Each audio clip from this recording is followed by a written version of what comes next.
ప్రభు నామమున చేరి వచ్చిన మీ అందరికీ మరణాత మరణాత.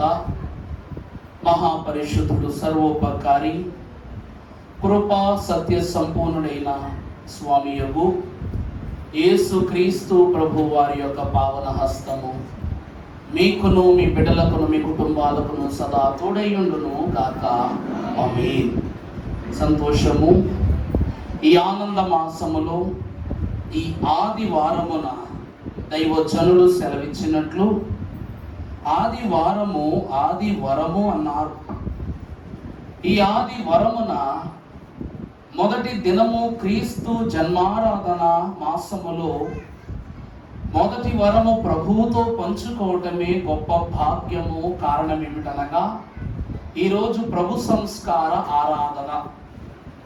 ప్రతి మాసము మేము అందుకునేదే కదయ్యగారు అని మీరు అన్నట్లయితే, గతించిన 11 నెలలు దేవుడు జీవాహారమును నేనేనని చెప్పి మీకు భోజనం ఇచ్చాం. కానీ ఈ మాసము మాత్రము జీవాహారమే మీకు భోజనముగా మీ హస్తములోనికి అప్పగింపబడుతుంది. అనగా బెత్లెహేము అనగా రొట్టెల గృహము. ఈ రొట్టెల గృహములోనికి పశువుల తొట్టె అనగా పశువుల ఆహారము భుజించే పాత్ర. ఈ పాత్రలోనికి ఏమి దిగి వచ్చినదయ్యా అంటే నిజమైన జీవాహారమే దిగి వచ్చింది. కనుక నేను జీవాహారం అని చెప్పిన ప్రభువు ఏ మాత్రము ఇంతైనను రుసుమంతైనను లోక స్థితి ఆయన శరీరము మీద మరకగా కనబడకుండగా పవిత్రమైన రొట్టెనగా రొట్టె మొక్క మైక్రో ఓవెన్లో నుండి పిండి రొట్టెగా మారగా తీగానే ఎంత మృదువుగా ఉండదో అంత మృదువైన జీవమైన యేసు ప్రభు వారు తొలి ఆహార పాత్రగా మీ సన్నిధి సహవాసములోనికి వచ్చారు. కనుక ఇది మనకు నిజంగా ఆదివారమే. నా మాట అర్థమైందా అమ్మా? కేకులు తింటా ఉంటారు పిల్లలు, బ్రెడ్ తింటూ ఉంటారు. మనం షాప్కు వెళితే ఒక బ్రెడ్ ప్యాకెట్ ఇవ్వండి అన్నామంటే వాడు షోకేజ్లోంచి తీసిస్తాడు.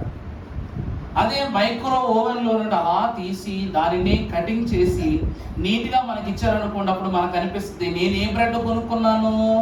ఫ్రెష్ బ్రెడ్ కొనుక్కున్నాను. అంతే కదా, నేను ఫ్రెష్ ఐటమ్ని కొనుక్కొని తీసుకుని వెళ్తున్నాను. నీకు ఇంకా ఏ సందేహం ఉండదు. ఆ బ్రెడ్ మీద నీకేముండదు, ఇది నిన్నటిదా మొన్నటిదా ఎప్పటిదోనా నీ సందేహాలు ఏమి ఉండవు. సరాసరి నీ కళ్ళ ముందే కాల్చబడి నీ చేతుల ముందే కటింగ్ చేయబడి నీ చేతులకి అది స్వయంగా అప్పచెప్పడంతో నువ్వు కనీసం దాని గురించి పట్టించుకోవు, దర్జాగా తీసుకుని వెళ్ళిపోతావు. గతించిన 11 నెలలు నువ్వు అరగించిన విందు విషయములో అటో ఇటో ఎంతైనా మనసులో కాస్తో కోస్తో నా పాపం పోతుందని సంకోచం ఉంటుందో ఏమో గాని ఈ పరిశుద్ధ మాసములో తొలి దినమే అందుకొంచున్న ఈ విందులో ఏమి లేదు, అపవిత్ర భావము లేదు, అపవిత్ర చోటు చేసుకునేటువంటి స్థితి లేనే లేదు. కనుక దేవుని ప్రియబిడ్డలారా, అంత దేవుడు నరుడై ఒక రొట్టెగా నీ చేతిలోనికి వచ్చుట ఒక గొప్ప మర్మమై ఉన్నది. అవునంటారా కాదంటారా? అంత దేవుడు నరుడై మరియమ్మ గర్భములోనికి శిశువుగా వస్తే నీ అరచేతిలోనికి ఎలా వస్తున్నారు ప్రభు? ఒక రొట్టె ముక్కగా నీ అరచేతిలోనికి వస్తూ ఉన్నారు. దేవుని ప్రియబిడ్డలారా, అట్టి అరుణోదయమైన పరిశుద్ధ పావన ధన్యత విందు ఆశీర్వాదము దేవదేవుడు ఈ పరిశుద్ధ తొలి ఆదివార దినమున మీకు దయచేయును గాక. ఆమేన్. దేవుని పరిశుద్ధ వాక్య వర్తమానమును పఠించుకుందాం, ధ్యానించుకుందాం. గనుడు సర్వోన్నతుడైన దేవదేవుని యొక్క వాక్ఫలము కలిగిన సంఘమైన వారలారా, దేవదేవుని యొక్క ఆత్మస్మరణలో చేరి పరిశుద్ధ వాక్య భాగాన్ని చదువుకుందాం. లూకా సువార్త 2వ అధ్యాయము 11వ వచనాన్ని మనం ఒకసారి చదువుకుందాం. దావీదు పట్టణమందు నేడు రక్షకుడు మీ కొరకు పుట్టి ఉన్నాడు, ఈయన ప్రభువైన క్రీస్తు. దానికి ఇదేమి కానవాళ్ళు ఒక ఒక శిశువు పొత్తిగుడ్డలతో చుట్టబడి ఒక తొట్టెలో ఆయన పండుకొని ఉండుట మీరు చూచెదరని వారితో చెప్పెను. చాలమ్మా. ప్రభునందు దేవుని ప్రియబిడ్డలారా, చిన్ని ప్రార్థనతో ఈ వర్తమానాన్ని ఆరంభించుకుందాము. ప్రేమ స్వరూపుడైన మా తండ్రి, కృప గల రాజా, నీకే స్తోత్రములు. ఈ పావన పుణ్య దినమున నీవు భూమికి వచ్చుట గొప్ప ఆశీర్వాదమైతే, భూమి యందు ఉన్న మేము నీ పరిశుద్ధ తొట్టె యొద్దకు వచ్చుట మరో మర్మము. మర్మ భరితమైన మేము, మర్మ భరితుడైన నీ పాద సాన్నిధ్యములో ఉండుట మరొక మర్మము. ఈ మర్మములన్నిటికన్నా మహిమ రాజైన నీవు మా హృదయంలో నివసించుట అన్ని మర్మముల కన్నా గొప్ప మర్మము కనుక ఆ మర్మమును తెలుసుకొనగల జ్ఞానము దయచేయుమని మర్మ గర్భిత వాక్య బోధకుడైన యేసు నామమున మిక్కిలి వినయముగా బ్రతిమలాడి వేడుకొనుచున్న మా ప్రియ పరలోకపు తండ్రి, ఆమేన్. సమస్త మర్మములకు కారణభూతుడైన దేవదేవుడు తన వాక్యము ద్వారా పరిశుద్ధ మర్మములను మన హృదయములకు అందింపచేయును గాక. ఆమేన్. ప్రభునందు దేవుని ప్రియబిడ్డలారా, దావీదు పట్టణమందు నేడు రక్షకుడు మీ కొరకు పుట్టి ఉన్నాడు. దానికి ఇదే మీకు ఈరోజు ఆనవాలు లేనిదే, అనగా సాక్ష్యము లేనిదే ఏ విషయాన్ని మనుషులు గ్రహించరు. మనుషులు ఏమి చేయరంట? సాక్ష్యము లేనిదే, చెప్పండి, సాక్ష్యము లేనిదే దేనిని ఒప్పుకోరు.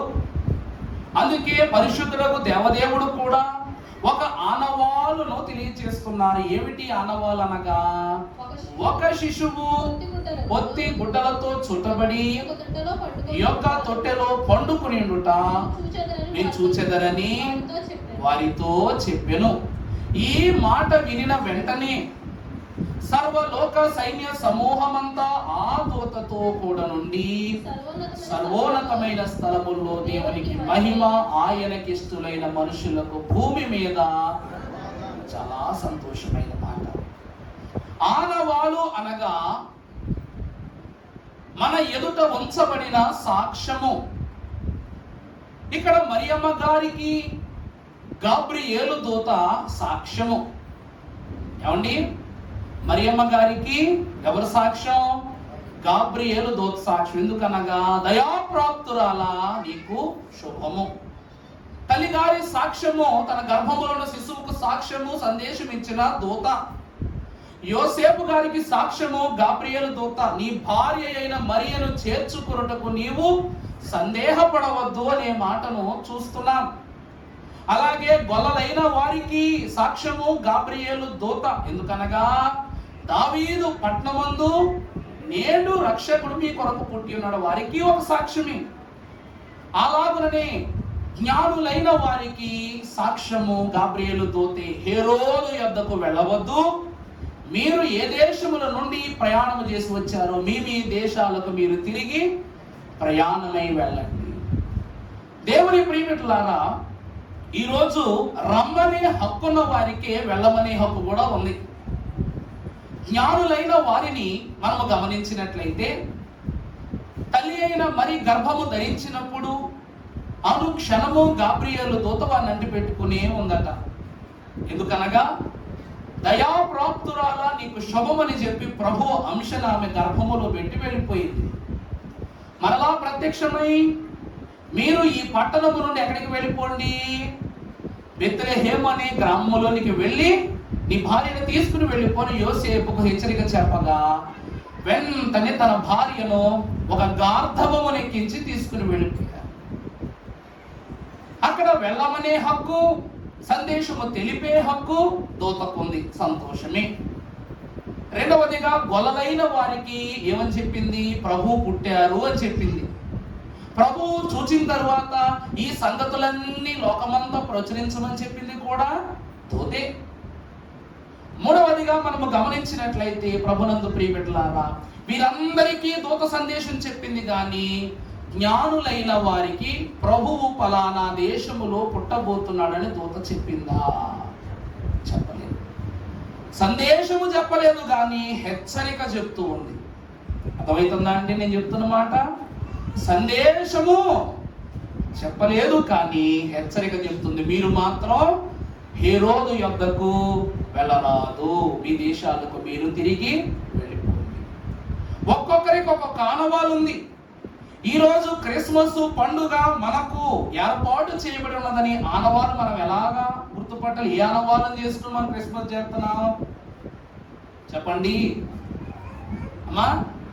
ప్రభు పుట్టారన్న విషయం మనకు బాగా తెలుసు. మరి ప్రభు పుట్టారని మనకెలా తెలుసు? తారా వెలుగుట.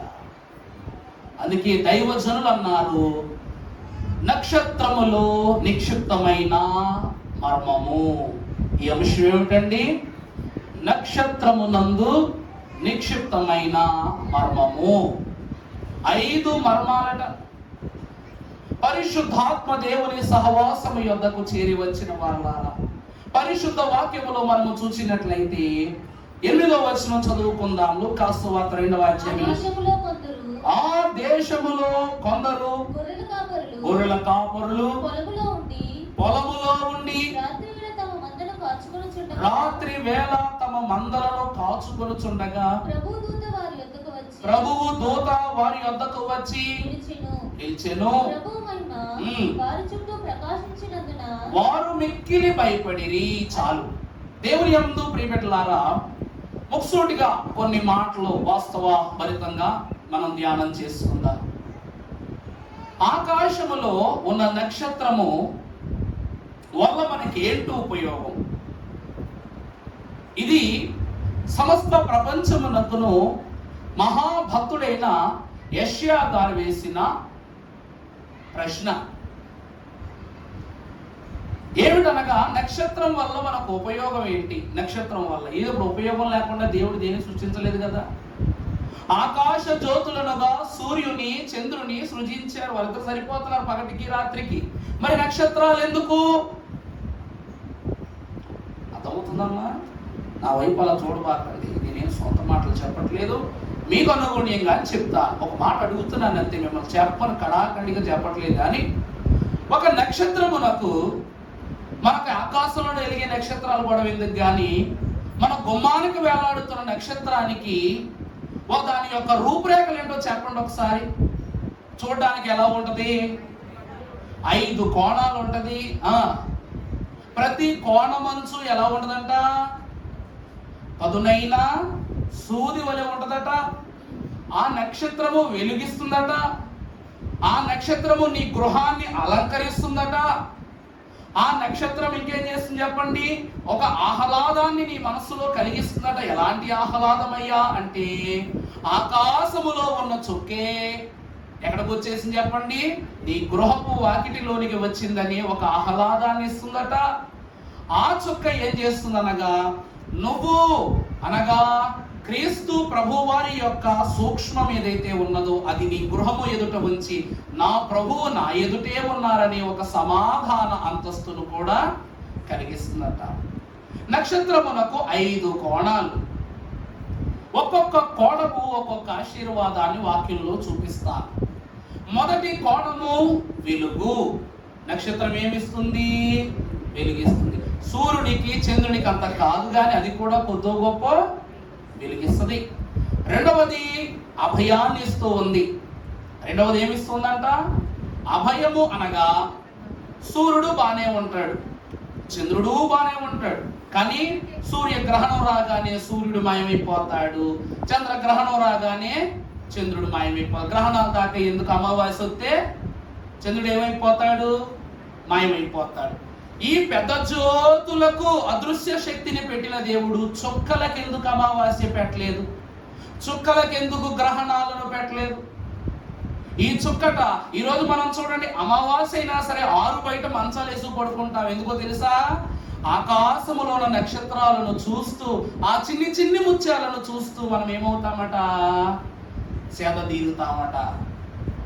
దేవుని యందు ప్రియబిడ్డలారా, దైవజనులు అంటూ ఉన్నారు, ఆకాశములో ఇమిడ్చి ఉన్న వజ్రములే నక్షత్రములై ఉన్నవి అన్నారు. ఒక కోణమేమో వెలుగును, రెండవ కోణము అభయమును, మూడవ కోణము ఏమిటట? మార్గమును. మూడవ కోణం ఏం చూపిస్తుంది? మార్గమును. నాలుగవ కోణము సమాధానమును. ఐదవ కోణము రక్షణను చూపిస్తూ ఉన్నది. ఐదవ కోణం ఏం చూపిస్తుందండి? రక్షణను చూపిస్తూ ఉన్నది. ఇలా జరగండి, కాస్త ఇలా జరగదు, పర్వాలేదు, 4 కుర్చీలు పడతాయిగా. సరే అమ్మా, సరే, సంతోషం, చాలు. ఐదవ కోణం ఏం చూపిస్తుందట చెప్పండి? రక్షణను చూపిస్తూ. మొదటిగా మనము చూసినట్లయితే వెలుగు. వాక్యం చదువుకుందాం. లూకాసు సువార్త 2వ అధ్యాయము 8వ వచనం చదువుకుందాం. ఆ దేశములో కొందరు గొర్రెల కాపరులు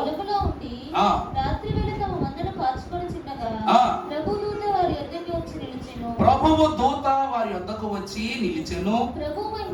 ప్రభు మహిమ వారి చుట్టూ ప్రకాశించినందున వారు మిక్కిలి భయపడిరి. ప్రభునందు దేవుని ప్రియబిడ్డలారా, ప్రభు వాక్యం తెలియజేస్తున్న మాట, గతమున మీరు చీకటి అయి ఉన్నారు, క్రీస్తును బట్టి మీరు ఏమై ఉన్నారు? వెలుగై ఉన్నారు. ఎప్పుడైతే ఈ చుక్క ఆకాశములో పుట్టిందో వెనువెంటనే చంద్రుని యొక్క తేజస్సు ఈ చుక్క ముందు నిలువలేకపోయిందట.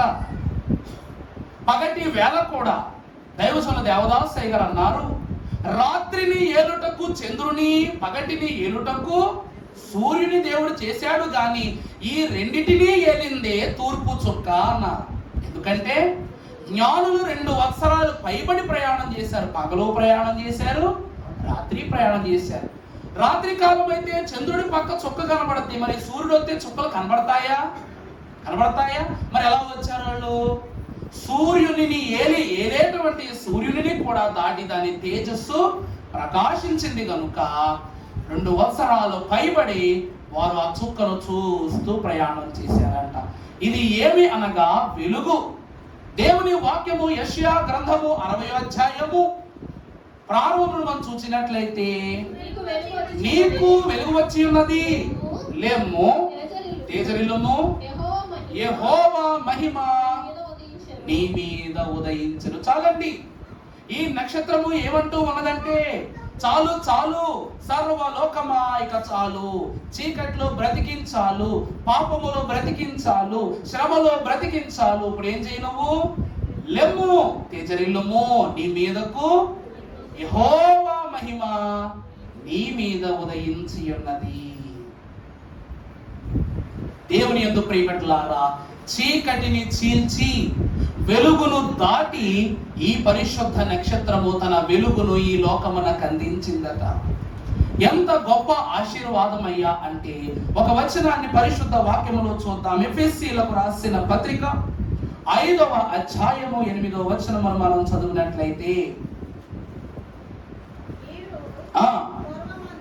మీరు పూర్వమందు చీకటి అయి ఉంటిరి, ఇప్పుడైతే ప్రభువు నందు మీరేమై ఉన్నారు? దేవుని ప్రియబిడ్డలారా, చదవబడిన అంశములో 2వ అధ్యాయం 8వ వచనంలో అక్కడ ఏమని రాస్తుంది? ఆ దేశములో కొందరు గొర్రెల కాపరులు పొలములో ఉండి వీరు మందలను ఎప్పుడు కాస్తున్నారంట? రాత్రి వేళ తమ మందలను కాచుకొనుచుండగా వచ్చి నిలిచెను. చాలండి. పూర్వము మీరు ఏమై ఉన్నారు? చీకటి అయి ఉన్నారు. ఇప్పుడైతే ప్రభువు ద్వారా మీరు ప్రభునందు ప్రియబిడ్డలారా, గొర్రెల కాపరులైన వారు మందలు ఎప్పుడు కాస్తున్నారంట? అర్ధరాత్రి వేళ. ఎప్పుడట? అర్ధరాత్రి వేళ మంద కాస్తున్నారు. అంటే కటిక చీకటిలో వారు మందలు కాస్తున్నారు. వారి జీవితం ఎలా అయిపోయిందంటే, రాత్రి అయితే ఏంటి, పగలైతే ఏంటి, ఇప్పుడైతే ఏంటి, ఎప్పుడైతే ఏంటి, ఈ పాపాన్ని బట్టి హృదయం ఎప్పుడో చీకటి అయిపోయింది. అలాంటప్పుడు గొర్రెలను పగలు మేపినా రాత్రి మేపినా చీకటే, జీవితము చీకటే అనుభవిస్తున్నారు వారు. అలాంటి వారట రాత్రి సమయమున తమ మందలను కాచుకొనుచుండగా యెహోవా దూత వారి వద్దకు వచ్చి నిలిచెను. యెహోవా మహిమ వారి చుట్టూ ప్రకాశించినందున ప్రకాశించినందున. ప్రభువునందు దేవుని ప్రియబిడ్డలారా, వాక్యంలో చూస్తాం ఎస్తేరు అనగా నక్షత్రం. నక్షత్రం ఏం చేస్తుంది? ప్రకాశిస్తుంది.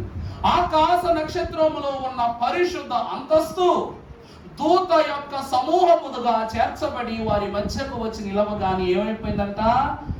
వెలుగు వారి మధ్యలోనికి వచ్చేసిన. లెమ్ము తేజరిల్లుము, యెహోవా మహిమ ఈ మీద ఉదయించినది, నీకు వెలుగు వచ్చి ఉన్నది. ఆ క్షణములో పూర్వమునందు చీకటి అయి ఉన్న వారు గొర్రెల కాపుల కాలము వరకు చీకటిలో ఉన్న లోకము ఎప్పుడు దూత వారి మధ్యలోనికి వచ్చేసిందో వెంటనే ఆ స్థలం అంతా ఏమైపోయింది? యెహోవా మహిమ వారి చుట్టూ ప్రకాశించినందున వారు మిక్కిలి భయపడారు. చీకటి ఏం కలిగిస్తుంది? ఏం చేస్తుంది చెప్పండి? భయం పుడుతుంది. గైగారు అన్నారు, భయపడరాదు క్రీస్తు విశ్వాసి, భయపడి దిగులు పడరాదు సుమి, భయపడరాదు క్రీస్తు విశ్వాసి, భయపడి దిగులు పడరాదు సుమి. చిమ్మ చీకటులో గంభీర రీతిగా ఇమ్మని కష్టము ఎన్నో గలుగగా, నమ్మించు ద్రోహము నష్టము దుఃఖము సొమ్మసిల్లునటుల చుట్టుకొనంగా, నమ్మిన వారికి వెలుగుగా నక్షత్రముల వలె వేల వేల వాగ్దానములున్న త్రోసి కీడుని దూరము చేయదొమ్మిదరాగలదా. భయపడరాదు క్రీస్తు విశ్వాసి, భయపడి దిగులు పడరాదు సుమి. భయపడరాదు క్రీస్తు విశ్వాసి. కారణం ఏమిటంటే దూత అంటుంది మీ జీవితం ఎలా అయిపోయిందంటే చిమ్మ చీకటులు. చిమ్మ చీకటి అంటే ఎదురు మనిషి కూడా కనబడ్డ పక్కనే ఉన్న కమ్మిన రీతిగా ఎమ్మహి కష్టములు ఎన్నో కలుగగా, నమ్మించి ద్రోహము నష్టము దుఃఖము సొమ్మసిల్లునట్లు చుట్టుకొనంగా. ప్రభు అంటున్నారు, అలా ఉన్న మీరు దేవుని మీద నమ్మిక ఉంచారు కాబట్టి ప్రభు అంటున్నారు, నమ్మిన వారికి వెలుగుగా నక్షత్రముల వలె వేల వేల మాట, నమ్ములున్న త్రోసి కీడు నిన్ను దూరము చేయదొమ్మిదరాగలగా. భయపడరాదు క్రీస్తు విశ్వాసి, భయపడి దిగులు పడరాదు సుమి. ప్రభువాక్యం అంటూ ఉంది, నమ్మిన వారు ఎలా మారిపోతారట? వెలుగుగా నక్షత్రముల వలె వారికి ఏమొచ్చేస్తాయి? వేల వేల వాగ్దానములు. ఇక్కడ దూత వచ్చి ఏం చేస్తుంది? వాగ్దానం ఇస్తుంది. ఏమని? భయపడకుడి. ఏమంటుంది? భయపడకుడి, ఇదిగో ప్రజలందరికీ కలుగబోవు మహా సంతోషకరమైన విషయం. ఇది శుభ వర్తమానము. ఇది సువర్తమానము కాదట. ఇదే వర్తమానము, శుభవర్తమానము. సువార్తకు శుభవార్తకు చాలా తేడా ఉంది. అందరూ ఏమంటారు? సువర్తమానం అంటారు చాలా చోట్ల. సరిగా చదవరాయే. ఇది శుభవర్తమానము. దూతలు ఏమంటున్నారు? దావీదు పట్టణము నీ రక్షకుడు ఎవరి కొరకు? నా కొరకు. ఎవరి కొరకు కాదు, నీ కొరకు పుట్టి ఉన్నాడు. ప్రభునందు దేవుని ప్రియబిడ్డలారా, వెలుగు వచ్చుట ద్వారా లోకములో కలిగిన గొప్ప స్థితి ఏమిటనగా ప్రకాశించే అంతస్తు, శుభ వర్తమానమును అందించుకునే అంతస్తు.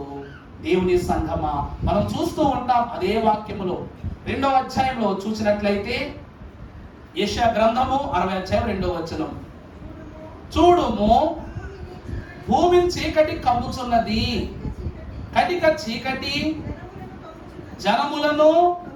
ప్రభునందు దేవుని ప్రియమిట్లారా, నాదొక మాట.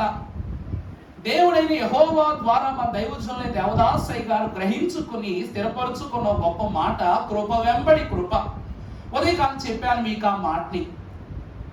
ఆ కృప వెంబడి కృప అనే మాట మనం చూస్తే వాక్యం అంటూ ఉంది, చూడుము భూమిని చీకటి కమ్ముచున్నది, కటిక చీకటి జనములను కమ్ముచున్నది. ప్రభు ప్రకటన గ్రంథం 1వ అధ్యాయము 7వ వచనం చూస్తే, ఇదిగో ఆయన మేఘారుడై వచ్చున్నారు, ప్రతి నేత్రము ఆయన చూచును, ఆయన పొడిచిన వారు చూచును, భూజనులందరూ రొమ్ము కొట్టుకొనుచు ఆయన బట్టి ఏం చేస్తారంట? గుండెలు బాదుకుంటూ ఏడుస్తారట. ప్రభునందు ప్రియమిత్రులారా, ఈ చీకటి జనముల మీదకి వస్తూ ఉంది, భూమంతా కమ్ముతూ ఉంది. కానీ తర్వాత చదవండి ఏమనుంది అక్కడ? యెహోవా నీ మీద ఉదయించి ఉన్నాడు, ఆయన మహిమ కూడా నీ మీద కనబడుచున్నది. యెషయా భక్తుడు, పరమ జ్ఞాన సంపన్నుడైన ప్రవచనకర్త యెషయా అంటాడు, యెహోవా దినము వచ్చుచున్నది, ఆ దినమున జనము మీదకు జనము, రాజ్యము మీదకు రాజ్యము అలా వచ్చి పడిపోతాయి అంట. ఇలాగుననే దూత చెప్పుతున్న సందేశాన్ని బట్టి మీరు చూస్తే, ఈ రక్షణ ద్వారా కృప వెంబడి కృప మీ మీదకి వచ్చి పడిపోతుంది. పొద్దున చెప్పాను, విన్నారు కదా, మరియమ్మ గారికి దూత వచ్చేవని చెప్పింది, దయాప్రాప్తురాల శుభము, యెహోవా మహిమ నీ మీద ఉదయించి ఉన్నది. అంటే ప్రభువు నీ గర్భములో స్వయంగా ఉండటానికి, జనించటానికి ఇష్టపడ్డారు కనుక నువ్వెవరవు? దయాప్రాప్తురాలవు. ప్రభువు యొక్క అంతస్తు ఎప్పుడైతే గర్భములోనికి వచ్చిందో, దయాప్రాప్తురాలంటే కృప పొందుకున్న తల్లే కదా ఆమె, దేవుని కృప పొందుకున్న తల్లి. మొదటి కృప వచ్చేసింది. ఇప్పుడు వెనువెంటనే తర్వాత వచనం ఉంది, యెహోవా మహిమ కూడా నీ మీద కనబడుచున్నది. అర్థమైందండి?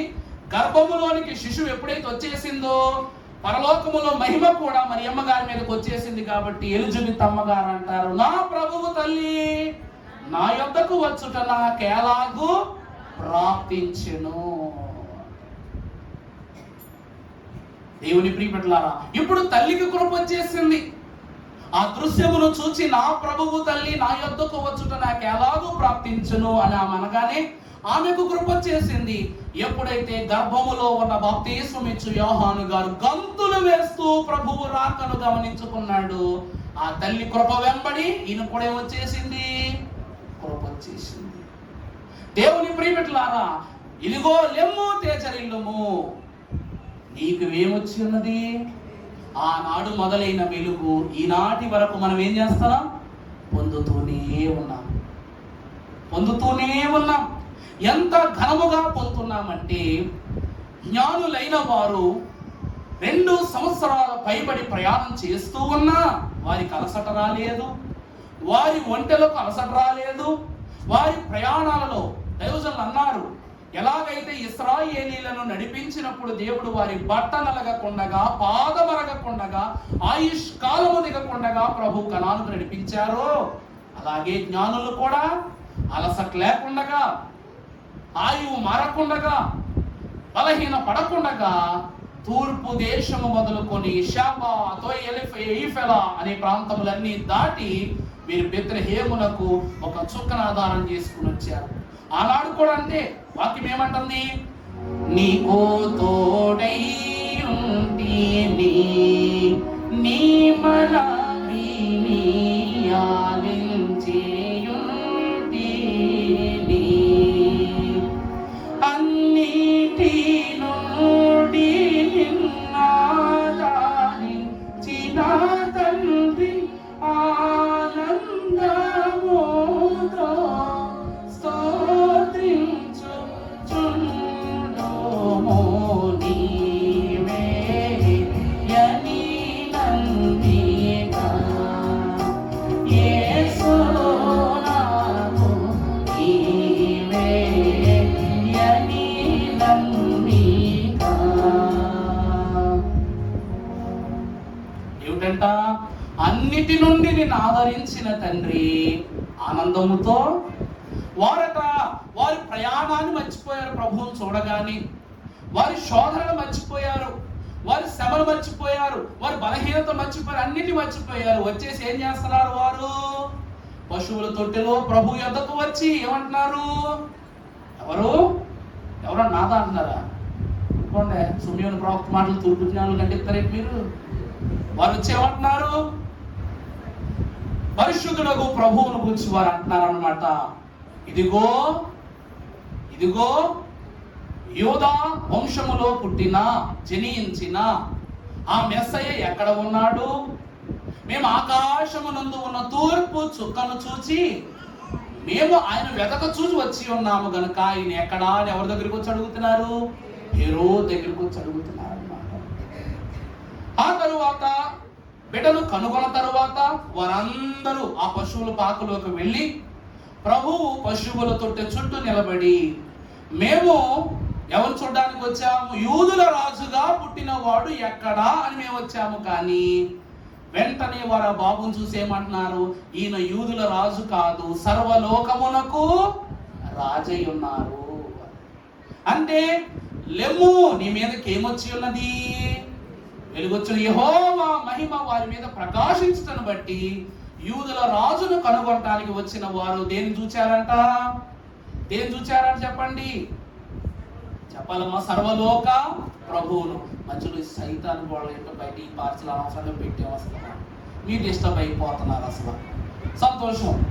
ఇది వెను వెంటనే దేవుని కృప ద్వారా ప్రభునందు ప్రియబిడ్డలారా మనము వెలుగును అనుభవిస్తూ ఉన్నాము గనుక దేవుని స్వాస్థ్యము పరిశుద్ధ వాక్యం ద్వారా సెలవు చేస్తూ ఉంది. ఏమని? ఒంటెల సమూహము షెబా దేశము నుండి వచ్చు. చదవమ్మా 6వ వచనం, యెషయా గ్రంథం 66. ఒంటెల సమూహము మిద్యాను ఎఫెలా లేత ఒంటెల ఈ దేశము మీద వ్యాపించెను. వారందరూ ఎక్కడి నుంచి వస్తారంట? షెబా నుండి వస్తారట. బంగారమును ధూప ద్రవ్యములను వారు తీసుకొని వచ్చెదరు. యెహోవా స్తోత్రములను వారు ప్రకటించారు. ప్రభునందు ప్రియబిడ్డలారా వారి మీదకు యెహోవా ప్రకాశం వచ్చింది కనుక వారు ఏం చేస్తున్నారంట? మిద్యాను ఎఫెలా షెబా దేశపు ప్రాంతములన్నిటి నుండి వారు స్వచ్ఛమైన బంగారాన్ని ధూప ద్రవ్యాలను తీసుకుని వచ్చారు. ఇదంతా ఎన్నో ఏండ్ల క్రితమే భక్తుడైన యెషయా గారు రాసి ఉంచారన్నమాట. దైవజనులు అంటున్నారు, ప్రభువుకు బంగారము తీసుకురావాలి, సామ్రాణి తీసుకురావాలి, బోళము తీసుకురావాలి అన్నది వారి నిర్ణయం కాదు. ఇది ఎవరి నిర్ణయము? దేవుని నిర్ణయమే. ఆ నిర్ణయాన్ని ఆనాడు లిఖించారు. ఈ రోజు వస్తువు రూపములో కూడా నెరవేర్పును చూపించారు. అంటే దేవుని వెలుగు ఏ స్థితిలో వారి మీదకి వచ్చిందో చూడండి. దేవుని యొక్క ప్రకాశము వారి మీదకు ఏ అంతస్తులు వారి మీదకు వచ్చింది చూడండి. అందుకే నక్షత్రము నీ గృహములకు ఏమిస్తూ ఉంది? ఏమిస్తుంది చెప్పండి? వెలుగు. ఏమిస్తుందంట? క్రిస్మస్ మాసం వచ్చిందంటే మీ ఇంటి ఎదురుగా నక్షత్రం కట్టుకుంటే ఇంట్లో ఎన్ని బల్బులు కట్టుకున్నా అట్లా పట్టించుకోరు. ఏం చూస్తారు? తారంకే చూస్తారు. కారణం ఏమిటి అంటే ఆ తేజస్సు నీ హృదయంలో ప్రకాశించే జ్యోతి వంటిది కాబట్టి మొదటిగా వెలుగునిస్తూ ఉన్నది. రెండవదిగా అభయము. పరిశుద్ధ గ్రంథములో నుండి 10వ వచనం చదువుకుందాం. లూకాసు సువార్త 2:10. అయితే ఆ దూత భయపడకుడి, ఇదిగో ప్రజలు అందరికీ కలుగబోవు మహా సంతోషకరమైన సువర్తమానము. చాలండి. ఇక్కడ రెండవదిగా చూస్తే రెండవ కోణం ఏం సూచిస్తుందంటే అభయం ఇస్తూ ఉంది. అభయం అంటే ఏంటి? అభయం అంటే ఏమిటంట? భరోసా. అభయం అంటే ఏంటండి? భరోసా. ఈ దూత భరోసా ఇస్తుంది. అమ్మో అమ్మో దెయ్యం, అమ్మో దెయ్యం అంటే ఇదేమంటుంది? భయపడకుడి. ఏమని భరోసా ఇస్తుంది ఇది దూత? భయపడకుడి, ఇదిగో ప్రజలందరికీ కలుగబోవు మహా సంతోషకరమైన శుభవర్తమానము నేను మీకు తెలియజేయుచున్నా. ప్రభునందు ప్రియబిడ్డలారా రెండవ కోణము అభయము. మనకు దేని నుండి అభయం కావాలి? భరోసా కావాలి లోకములో. భక్తుడైన యెషయా గారు అంటున్నారు, పరిశుద్ధ గ్రంథములో నుండి 60వ అధ్యాయము 2వ వచనం చూస్తే, చూడుము చీకటి భూమిని ఏం చేస్తుంది? చీకటి కమ్ముతుంది. కటిక చీకటి జనములను ఏం చేస్తుంది? చాలండి. ప్రభునందు ప్రియబిడ్డలారా ఈ లోకమనే చీకట్లో నుండి, పాపమనే చీకట్లో నుండి, శోధకుడైన సాతాను అనే చీకటి అంధకార శక్తుల నుండి నీకేం కావాలి? అభయం కావాలి, భరోసా కావాలి. నన్ను తప్పించే వారెవరు, రక్షించే వారెవరు, బ్రతికించే వారెవరు అన్న దానికి నీకేం కావాలి? భరోసా కావాలి. అందుకే భక్తురాలైన సలోమి గారు కూడా అంటారు, అమ్మా ప్రభువా, ఇదిగో నా 2 కుమారుల్ని నీ సింహాసనం గిరుప్రక్కలో వారిని కూర్చుండి పెట్టుకో, ఆ విషయంలో నువ్వేం చెప్పినా చేస్తానంటదా తల్లి. ఆమెకి ఏం కావాలి? ప్రభు మాట కావాలి. నా 2 బిడ్డల క్షేమము నీ పరలోకంలో కూడా నువ్వు వారికి ఇవ్వాలని, నీ ప్రక్కనే వాళ్ళు పెట్టుకోవాలని ప్రభు దగ్గర ఆమె ఏమడుగుతుంది? భరోసా అడుగుతుంది అనమాట. అలాగనే మనము చూసినట్లయితే పరిశుద్ధుడకు మహాభక్తుడైనటువంటి దేవదేవుడు కూడా పేతురు మహాభక్తుడు ఏర్పాటు చేసుకున్నప్పుడు అతను అంటాడు, ప్రభువా ప్రభువా, నేను బెంకము కలిగిన వాడను. పేతురు ఏమంటాడు? బెంకము కలిగిన వాడను. నేను సంఘము నిలబెట్టగలనా, నడిపించగలనా, బలపరచగలనా అంటే మొన్నటి దినం చెప్పానుగా, కృప వెంబడి కృప ఎలా వచ్చేస్తుందో, శోధన వెంబడి శోధన ఎలా వచ్చేస్తుందో ప్రభు వాక్యము తెలియజేస్తున్నట్లు, జనము మీదకు జనం వచ్చినట్లు నిర్గమ కాండములో లేవీలందరూ ఒకటైపోయి ఏమంటారంట? మాకు అహరోను వద్దు, మోషే వద్దు, మాకు మేముగానే ఎవరిని ఏర్పాటు చేసుకుంటాం? ఒక యాజకుని పెట్టుకుంటాం, మాకు మేముగానే ఓ ప్రవక్తను పెట్టుకుంటాం అనగాని మోషే గారు ఒకటే మాట అంటారనమాట, ఎవరు ఉండాలో ఎవరు ఉండకూడదో, ఎవరు నిలబడాలో ఎవరు నిలబడకూడదు ప్రభువే చెప్తారని చెప్పేసి తర్వాత రోజు వారందరినీ పురవాకిట్లోనికి వారిని రప్పించినప్పుడు ఎవరైతే మోషే అహరోనులుగా దైవ వాక్కులు యోగ్యులు కాకుండా వాళ్ళందరినీ దేవుడు ఏం చేస్తాడు? భూమిని 2గా చీల్చి 3000 మందిని అందులో పడేసి ప్రభు ఏం చేస్తారండి? నశింపజేస్తారు కదా. కృప వెంబడి కృప బాగుంది. అలాగే శోధన వెంబడి శోధన అంటే ప్రభువుకు వ్యతిరేకత చూపించడం వలన 3000 మందిని ప్రభు ఏం చేశారు? తీసుకుని వెళ్ళి లోక గర్భములో గెలిపేశారు. ఇప్పుడు పేతురు గారు అంటున్నారు, నాయన నేను సమర్థుడేనా అంటే సమర్థుడనేనా అని అడిగిన ప్రభు అక్కడ 3000 మంది నశించిపోయారు. ఆనాటి యాజకుడు 3000 మంది యొక్క పతనములకు కారణమైతే ఈనాటి యాజకుడు 3000 మందికి బాప్తిస్మం ఇచ్చి రక్షణ ఇచ్చి ఆది అపోస్తుల సంఘములోనికి చేర్చాడు. పేతురు గారి సంఘం ఎంత? 3000 మంది. ఇక్కడ కృప వెంబడి కృప వచ్చింది, అక్కడ శోధన వెంబడి శోధన వచ్చింది. అక్కడ నిజముగానే ప్రభువే తీర్పు తీరుస్తారని అహరోను మోషేలు అన్నారు కానీ ఒక్కసారి ప్రభువా ప్రభువా నువ్వే కదా నాయన, ఏ మోషే అయితే ఒక్క అవకాశం నువ్వు ప్రభువా, ఒక్క అవకాశం నువ్వు ప్రభువా అని అడగటం ప్రారంభించాడు, అదే మోషే ప్రభువే మీకు తీర్పు తీర్చేస్తాడని విడిచిపెట్టేది. ఒకవేళ ప్రార్థించి ఉంటే, ఒకవేళ వారి కొరకు మోషే గాని అహరోను గాని, ప్రధాన యాజకుడు అంటే ఎవరు చెప్పండి? అహరోను పనేంటి? పాప పరిహారార్థమైనటువంటి అనగా ఆ 12 గోత్రాలను ఎవరు పాపం చేసినా వారి భారం అంతా ఈ భుజాల మీద 2 బంగారపు గొలుసులతో 2 పథకాలు ఇక్కడ ఉన్నాయి. 6 గోత్రాలు ఒకవైపు, 6 గోత్రాలు ఒకవైపు. ఈ గోత్రముల యొక్క పాప భారాలు భరించి ప్రభు ఎదుట క్షమాపణ ప్రకటించాల్సింది పోయి ఈ యాజకుడు ఏం చేశాడంట? ప్రభు ఎదుట కన్నీరు కార్చలేకపోగా 3000 మంది ఇశ్రాయేలీయుల యొక్క మరణానికి వీరేమయ్యారు? ఒక పక్షాన కారణమయ్యారు. కానీ పేతురు గారు అలా చేశారా? అతడు కోల్పోయిన వాడైతే ఇతడు పొందుకున్నవాడుగా కనబడుతున్నారు. అందుకే మనకేమి కావాలనగా అభయం కావాలి. ఆనాడు యెషయా మహాభక్తుడు కూడా ప్రవచనములో తెలియజేస్తున్నారు. 9వ అధ్యాయము యెషయా గ్రంథం 6వ వచనం చూస్తే, ఏలయనగా మనకు శిశువు పుట్టెను, మనకు కుమారుడు అనుగ్రహింపబడెను, ఆయన భుజముల మీద రాజ్యభారం ఉండును.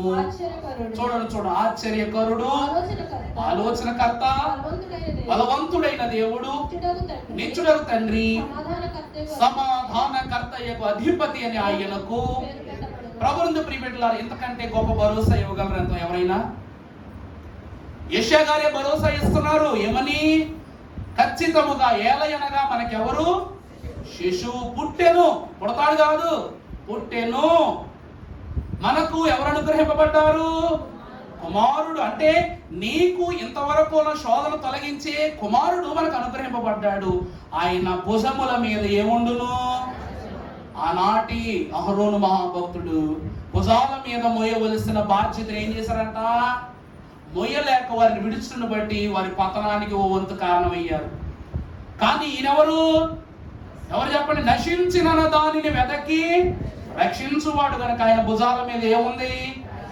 ఈ భుజం మీద ఈ భుజం మీద ఒక పక్క ఆరు గోత్రాలు, ఒక పక్క 6 గోత్రాలు ఉంటే, ఒక ప్రక్క పరలోక భారము, ఒక ప్రక్క నరలోక భారము, 2 భారాలు ప్రభు ఏం చేస్తున్నారు? మోస్తూ ఉన్నారు. ఆయన భుజముల మీద రాజ్య భారం ఉండును. ఇప్పుడు చూడండి, ఆయన ఎవరు? ఆశ్చర్యకరుడు. అంటే నీకు భరోసా, నువ్వు ఊహకందని రీతిలో ఆశ్చర్య క్రియలు జరిగించే అంత గొప్ప దేవుడు, ఆలోచనకర్త. ఇది పూర్తవుతుందా అని ఆలోచిస్తున్న నీకు పూర్తి చేసి మరి నీకు క్రియాపూర్వకముగా అందించే ఆలోచనకర్త. మూడవది, నీ పాపం ఎంత బలమైందైనా కావచ్చు, ప్రభు ఏం చేస్తారు? దాన్ని ఏం చేస్తారు? చెప్పండమ్మా. తొలగించి వేస్తారు. అందుకే పాప వృత్తిని మానుకోండి అంటున్నారు వాక్యములు. ఆయన ఎవరు? బలవంతుడైన దేవుడు, నిత్యుడగు తండ్రి. ఆనాటి అహరోను లాగో, లేకపోతే ఆ కాలమునందు వచ్చిన మహాభక్తులైన ప్రవక్తల్లాగో, యాజకుల్లాగో కొద్ది కాలం ఉండి తర్వాత బాధ్యత అప్పచెప్పి, కొద్ది కాలం ఉండి బాధ్యత అప్పచెప్పేవారు కాదాయన. ఆయన ఎవరు? నిత్యము ఉండే దేవుడు. నీ శోధన, నీ భార నిత్యము తొలగించే దేవుడు. ఆఖరిగా సమాధానకర్తయగు అధిపతి. అనగా అటు పరలోకమునకును నీకును ఆయన ఏం చేస్తారు? సంధిని సిద్ధపరిచి సమాధానపరిచే ప్రభువు. అందుకే ఈ భరోసాను దూత ఏం చేస్తుందంట? ఏం చేస్తుందంట? ఈ గొల్లైన వారికి భయపడకుడి, ప్రజలందరికీ కలుగపో మహా సంతోషకరమైన శుభవర్తమానం. అయ్యగారు మీ నక్షత్రాల గురించి చెప్తూ దూత మాటలు చెప్తారేంటయ్యా అంటే, మరి అటు సూర్యుడు ఉన్నాడు, ఇటు చంద్రుడు ఉన్నాడు. ఆయన వెలుగు అక్కర్లేదు, చంద్రుడి వెలుగు అక్కర్లేదు. ఎవరి వెలుగు కావాలి ఇక్కడ? అందరికీ చొక్క వెలుగే కావాలి. సూర్యుని వెలుగును దాటి ప్రకాశిస్తుంది, దానికి సమాధానతనిస్తుంది. అలాగే చంద్రుని వెలుగును కూడా దాటి ప్రకాశిస్తుంది. అంటే సూర్య చంద్రులకు ఇదే మధ్యలో ఏమిస్తుందంట? ఏమిస్తుందట? సమాధానాన్ని ఇస్తుంది. అర్థమవుతుందా అండి? అనగా సూర్యుడు చూపలేనటువంటి ప్రభువు జాడను, చంద్రుడు చూపలేని ప్రభువు జాడను నేను చూపిస్తాను. అర్థమైందమ్మా? అదేమంటుందంట? చొక్కేమంటుందంట? నేను చూపిస్తానని అభయం ఇస్తుందంట, భరోసా ఇస్తుందట. ఎందుకంటే ప్రియబిడ్డలారా, సూర్యుణ్ణి ప్రభు సృజించారు, చంద్రుణ్ణి ప్రభు సృజించారు. కానీ ప్రభువే సృజింపబడ్డాడని చెప్పే అంతస్తు ఏ వ్యక్తికి ఉంది? ఏ చుక్కుకుంది? అర్థమైందా మన మాట? అయి వాటిలో వాటి బుద్ధులాట ఆడుకుంటున్నాయంట. మనము ప్రభు చేత సృజింపబడిన వాళ్ళం, మనం ప్రభువుని చూపించగలమా? 2 సతమతం అవుతున్నాయంట. అందుకు గాను దైవజనులు అన్నారు, సూర్య చంద్రులను ప్రభువే సృజించను గనుక సృష్టించిన ప్రభువును సూచించలేని స్థితి వాటిది. ప్రభు మనం చూడగలదు కానీ మనం ప్రభువును చూడగలమా? చూపించగలమా? అందుకే ఈ చుక్కంటుందంట, భయపడకుడి, మీరు చూపలేని దానిని ఈ లోకానికి నేను చూపిస్తాను. గ్రహించండి, మీరు అందించలేనటువంటి ఆ జాడను ఎవరు అందిస్తారు? విశాలమైన సముద్రం ఉందండి. అంత సముద్రంలో ప్రయాణం చేస్తున్నప్పుడు పడవ వేసుకుని వెళ్ళేవండి, దారి తెలియదు. అదే చేతిలో ఒక దిక్సూచి ఉందంటే నువ్వు ఏ దిక్కునున్నావో అర్థమైందండి. అంత సముద్రములో నీ పడవ ఎంత, నీ చేతిలో ఉన్న దిక్సూచి ఎంత గమనించాలి, గ్రహించాలి, దేవుని మాటలను ఆలకించాలి. అందుకే అన్ని చేయలేనటువంటి పని. అందుకే మన సముద్రంలో బీచ్ చివర చూస్తే లైట్ హౌస్లు ఉంటాయి, చూసారా మీరు ఎప్పుడైనా? లైట్ హౌస్ ఎందుకది? ఇది ఒడ్డు, ఇది సిటీ అని చూపించడానికి లైట్ హౌస్లు పెడతారు. అక్కడ ఊరకు నేను పెట్టరు, కరెంట్ ల్యాక్ కాదు. ఎందుకు పెడతారంట? ఇది తీరము చాటును, ఇదే తీరం అని చెప్పడానికి లైట్ హౌస్ పెడతారు. కానీ ఆ లైట్ హౌస్ కూడా పలానా వ్యక్తి అక్కడ ఉన్నాడని చూపించలేదు. కానీ దిక్సూచి ఏం చేస్తుంది? నువ్వు ఏ ప్రక్కకు వెళితే మార్గంలో పడతావో ఆ దారి చూపిస్తాడు.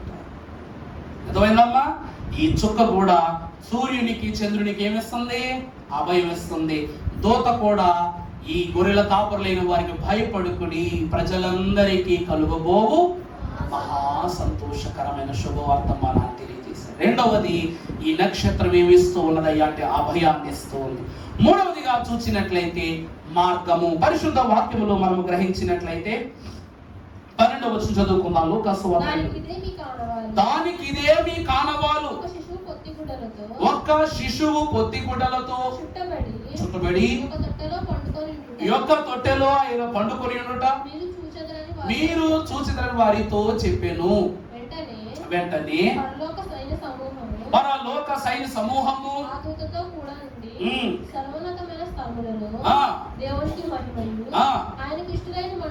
ఆయనకిష్టులైన మనుషులకు భూమి మీద సమాధానము కలుగును గాక. చాలండి. ప్రభునందు దేవుని ప్రియబిడ్డలారా, ఇప్పుడు సూర్యుడు ఈ భూమి మీద ప్రతి చోట ప్రకాశిస్తాడు. కానీ సూర్యుడు ప్రకాశించలేని చోట్లు కూడా ఉన్నాయి. ఉన్నాయా లేవా? గాఢాంధకారపు లోయలో నేను సంచరించినను. కారణం ఏమిటి? అక్కడ సూర్యుడు రాడు కాబట్టి. సూర్యుని యొక్క తేజస్సు అంధకారంలోకి వస్తుందా? గాఢాంధకారంలోకి లోయల్లోకి వస్తుందా? రాదు. కానీ అక్కడకు కూడా నా దేవుని మహిమ వస్తుంది. అదే గొప్ప స్థితి. అందుకే దైవజనులు అన్నారు, బైబిల్ మిషను వెలుగు చూడని మిషను, నీరు చూడని మిషను, లేక లోకమంతయు చేర్చబడి 75% భూమి మీద నీరుందంట. భూమి చుట్టూ నీరున్నా సరే కొన్ని చోట్ల తాగడానికి కూడా నీళ్లు లేవు. భూమి చుట్టూ ఎన్నో అద్భుతమైన క్రియలు ఉన్నాయి. అనగా అగ్ని పుట్టని చోటు, వర్షం పడని చోటు, ఇలా ఎన్నో ఉన్నాయి. కానీ భూమి అంతా యోచించి చూసినా గాలి లేని చోటు ఎక్కడైనా ఉందా? మంచి గాలో చెడు గాలో గాలి ఉందగా? ఉంది కదండి. అందుకే బైబిల్ మిషన్ గాలి మిషన్ కనుక గాలి వల్ల వ్యాపించే మిషన్ అయినది. ఇక్కడ ఈ చుక్క ఏమని చెప్తుందంటే, ఈ సూర్యుడు చంద్రుడు ఆ చోటును ఎందుకు చూపలేకపోతున్నాయంటే, దూత అంటుంది సర్వోన్నతమైన స్థలములలో దేవునికి ఇది సర్వసాధారణమైన స్థలము కాదు, మీరు కళ్ళారా చూపించడానికి. ఇదే స్థలము సర్వమునకు ఉన్నతమైన స్థలము. ప్రభునందు దేవుని ప్రియబిడ్డలారా, దైవజనులంటూ ఉన్నారు ప్రతి విధముగా. ఉన్నత స్థలములో నిన్ను దేవుడు ఉంచుతాడు. కానీ ఆయన జన్మించినది ఏ స్థలము? సర్వోన్నత స్థలము. మూడవది, అలాంటి సర్వోన్నత స్థలమునకు ఈ చొక్క ఏం చూపించిందంట? దారి చూపించిందంట, మార్గము చూపించింది. ప్రభు అంటున్నారు, నేనే మార్గమును సత్యమును. ఆయనే మార్గం, సత్యం, జీవం. కానీ ఇప్పుడు ఆయనే చూపించే పరిస్థితిలో లేరు. మరి ఇంకెవరు చూపించాలి ప్రభువుని? ప్రభువు ఈ లోకానికి మార్గము, సత్యము, జీవము. కానీ ఇప్పుడు ప్రభువు చూపించే వయసులో ఉన్నారా మార్గాన్ని? ఆయన పసిబిడ్డ. ఆయన్నే చూడడానికి రావాలి మనం. మరి లోకానికి మార్గము ఉన్న ప్రభువు ఆయన మార్గమును చూడటానికి, ఆయన చూడడానికి ఒక మార్గం ఏర్పాటు చేసుకున్నప్పుడు ఎవరికి ఆ మార్గము తెలియదు. ఎవరికి తెలుసంట? తూర్పు చుక్కకు తెలుసు. అందుకే దైవజనులు అన్నారు, లోకమునకు మార్గమై ఉన్న ప్రభువు యొద్దకే మార్గము చూపించిన తూర్పు చుక్క బలా అన్నారట. ఏమన్నారండి?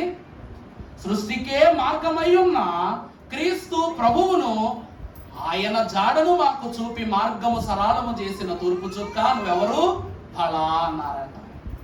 ప్రభునందు దేవుని ప్రియబిడ్డలారా, పరిశుద్ధుడగు దేవదేవుడు సెలవిస్తూ ఉన్నారు, యోనా మహాభక్తుని నినివే పట్టణము చేర్చటానికి ఒక నౌకను, ఒక తిమింగలమును, ఒక ప్రాంతమును, ఒక సముద్రమును, ఒక తుఫానును ప్రభు వాడుకున్నారు. అందును బట్టి మనం చూసినట్లయితే ఆయన దారి మార్చడానికి ప్రభు ఎన్ని పనులు చేయవలసి వచ్చిందో. అలాగుననే యేసు క్రీస్తు ప్రభువారి కాలంలో చూస్తే ఒక గురుడి వాడు ప్రభువును నేను చూడాలి, ప్రభువు నా వంక చూడాలి, ప్రభువుని వద్ద నుండి స్వస్థ పొందుకోవాలని ప్రభువు ఎక్కడున్నారో, ప్రభువు ఏ దారిలో వస్తున్నారో తెలుసుకోవడానికి ముందే ఆ సందు దగ్గరికి వెళ్ళిపోయి ఏం చేస్తున్నాడంట? నిలబడి ప్రభు వస్తారు, ప్రభు నన్ను చూస్తారని అక్కడ చూస్తున్నాడంట. అంటే ప్రభువు మార్గము చూపుటకు ముందే ఆయన మార్గాన్ని తెలుసుకోవటమే విశ్వాసి యొక్క ఉన్నత లక్షణం. అందుకే జ్ఞానులు ఎన్నో రోజుల ముందే ప్రయాణం మొదలు పెట్టేశారు. అర్థమైందండి? ఎన్నో రోజుల ముందే ప్రయాణం మొదలు పెట్టేశారు. ప్రభువును బెత్లెహేమునకు తీసుకురావటానికి యోసేపు ఏనాడో పథకం వేసి కూర్చున్నాడు. అందుకే ప్రభువును ఎలాగైనా సరే నశింపజేయాలని హేరోదు ఎప్పటి నుండో చేతులు తీసుకుంటున్నాడంట. వీళ్ళందరూ ప్రభువు కంటే ముందుండాలి. అందుకే నరలోకము నుండి పరలోకము వరకు నిచ్చెనగా నుండి అనుంది. పాడదాం. నరలోకము నుండి పరలోకం వరకు నీచెగాగాను నీ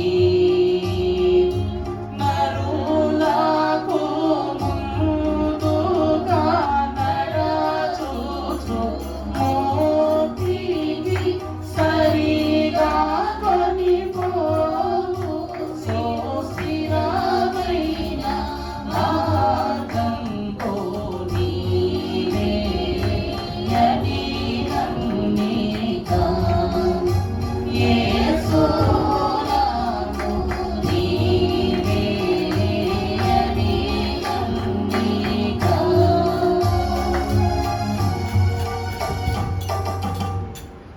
నరులకు ముందుగా నడచుచు ఎనికి ముక్తికి సరిగా నన్ను దరి చేర్చు స్థిరమైన మార్గము.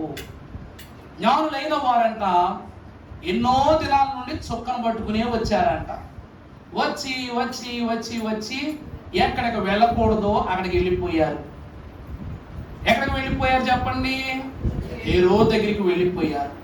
ఒక చెడ్డ పనిని అనగా దారి తప్పితే ఎన్ని దౌర్జన్యాలు జరుగుతాయో ఈ ఒక్క ఉదాహరణ చాలు ఈ లోకంలో. ఎందుకంటే హేరోదు దగ్గరికి వెళ్ళేమన్నారు, యూదుల రాజుగా పుట్టినవాడు ఎక్కడా అని అడిగారు. అప్పటి వరకు హేరోదుకు విషయం తెలియదు ప్రభు పుట్టారని. ఎవరు చెప్పేశారంట? వీళ్ళు చెప్పేశారు. చెప్పేగానే అప్పుడు వాడు తెలియనట్లుగా వాడు ఆలోచించి, ఓహో ఆయన ఇక్కడ లేడు, ఆయనను చూడాలని నేను కూడా తహతహలాడుతున్నాను, అందువలన మీరు ఆయన ఎక్కడ ఉన్నారో తెలుసుకొని నాకు ఆ విషయం చెప్పండి అన్నాడంట. అప్పుడు అక్కడ నుండి బయలుదేరి ప్రభు ఉన్న చోటుకు మీరు వచ్చారు, ప్రభువును స్తుతించారు. ఇది గ్రహించిన పరిశుద్ధులకు దేవదేవుడు దూతను పంపి జ్ఞానులు వారి వారి దేశాలకు పంపేశారు.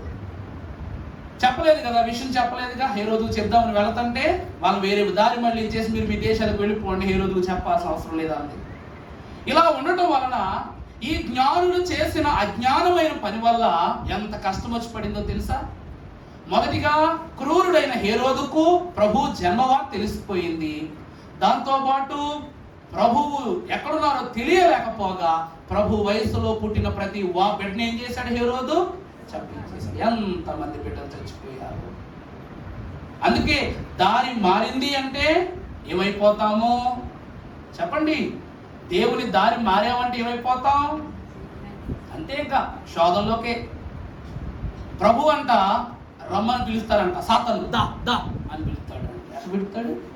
దా దా దా దా అని పిలుస్తాడు. వాడు పని లేదు, ఇంకా వాడికి వేరే పనే లేదు. ఇంకా సరదా కాదమ్మా, నిజంగా ప్రభు వారు ప్రేమగా రెండు చేతులు చాపి రానైనా రాని ప్రేమగా పిలిస్తే వీడేమంటాడు? మన పిల్లలను చూడండి, అమ్మ ఏమంటది? రా బాబు రా రా అంటది. కానీ కొంతమంది ఏం చేస్తారు, పిల్లలు లాలీపాప్ చూపించేసి వాళ్ళు లేని కళావంతా చూపించేస్తాడు. అక్కడ సాతానుడు అంటే అన్ని దారుల్లోనూ వాడే ఉంటాడు. కానీ మనము దేవుని మార్గం ఏదో ఎంచి నడిచినట్లయితే ఆయనకు తోడై ఉండి ఆఖరి వరకు నడుస్తారు. లేకపోతే దారి మారిపోయామా జ్ఞానుల్లాగా చుక్కను చూస్తూ వచ్చిన వారు చుక్క దారిలోనే రావాలి. ప్రభు ఉయ్యాల తొట్టు లేని వాడిగా ఆయన ఎక్కడో పుడతాడు గ్రహించడం ఎందుకు? దారి చూపించే వాళ్ళు ఉన్నారుగా. ఉన్నప్పటికీ ఆయన గొప్ప కోటలోనే పుడతారు. ఆయన రాజు కదా, యూదుల రాజు కాబట్టి కోటలోనే పుడతాడని ఎవరి దగ్గరికి వెళ్ళిపోయారు? క్రూరుడైన హేరోదు యొద్దకు వెళ్ళి ప్రభువును అడగ్గా ప్రభువుని గురించి చెప్పగానే సందేశం చెప్పేశారు. ఆ సందేశమును గురించి జాడ వీళ్ళు చెప్పడానికి ప్రభు సమయం ఇవ్వకపోగా, ఆస్కారం ఇవ్వకపోగా ఎన్నో మంది బిడ్డల యొక్క ప్రాణాలను హేరోదు ఏం చేశాడంట? తీసేశాడు. మరి వీళ్ళ జ్ఞానులా అజ్ఞానులా చెప్పండి? 100 మంచి పనులు చేసినా ఒక్క తెలివి తక్కువ పని చేసామంటే వాడు ఏమంటారు? తెలివి తక్కువ వాడే అంటారు. వీరు ఎంత గొప్ప రాజులైనా కానీ జ్ఞానవంతులైనా కానీ ఆ ఒక్క తప్పు వల్ల అజ్ఞానులు అయిపోయారు. అయినా దేవుని వాక్యం ఏమని రాసింది వీళ్ళ గురించి? జ్ఞానులనే రాసింది. కారణం ఏంటి తెలుసా?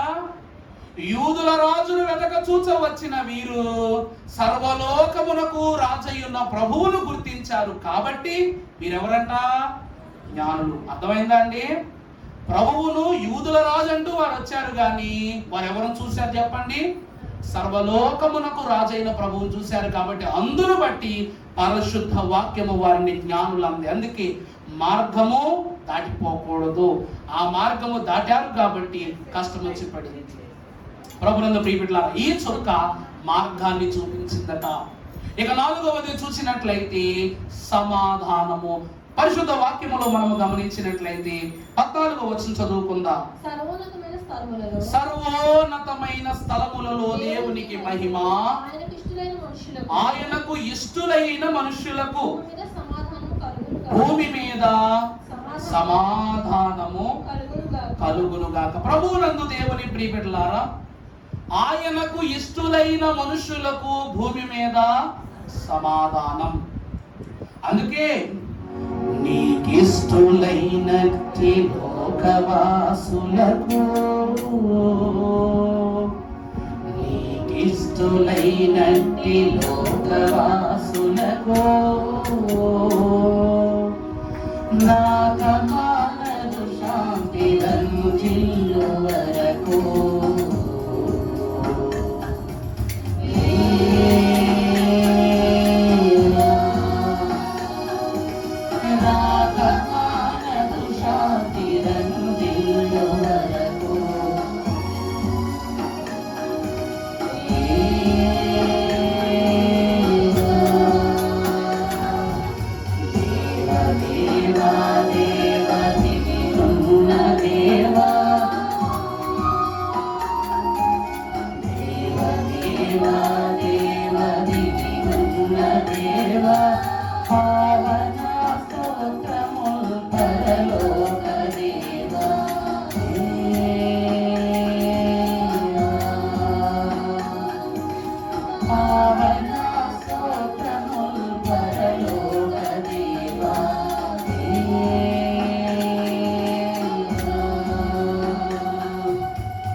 నీకిష్టులైనట్టి లోకవాసులకు రాక మానదు శాంతి రంజిల్లు.